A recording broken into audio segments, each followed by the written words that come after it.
To protect his family after he was potentially exposed to the zombie virus, he stood on the rooftop and started a 12-second countdown.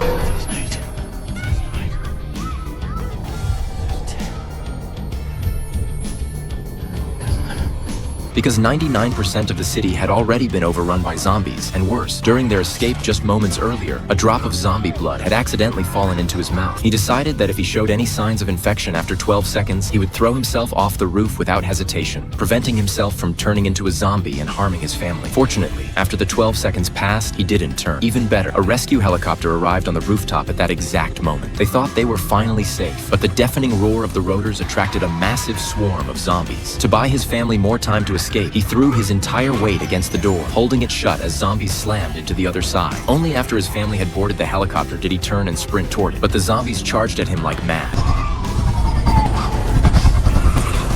In the chaos, the soldiers opened fire, but there were just too many zombies. Two of them managed to climb onto the helicopter. The soldiers had no choice. They kicked the zombies off, allowing Peter and his family to escape the danger. As the helicopter slowly lifted into the air, they witnessed a sight they would never forget. The entire city had fallen. Below them were endless seas of zombies, with not a single living person in sight. Eventually, under helicopter escort, the family was flown to a U.S. aircraft carrier. It turned out Peter's family was brought aboard because Peter had once been a UN investigator. The military brought his family onto the carrier specifically so they could assign Peter a critical mission. He was to accompany the only surviving virologist to South Korea to find the origin of the zombie virus, because only by finding its source could they hope to develop a vaccine. But Peter was retired. All he wanted now was to stay with his family. That's when a general told him bluntly that if not for this mission, his family would never have been granted a place on the aircraft carrier. To keep his family safe aboard the carrier, Peter had no choice but to join the team headed to Korea. But he never expected what awaited them. When the plane landed at a Korean airfield, they found the entire place eerily silent.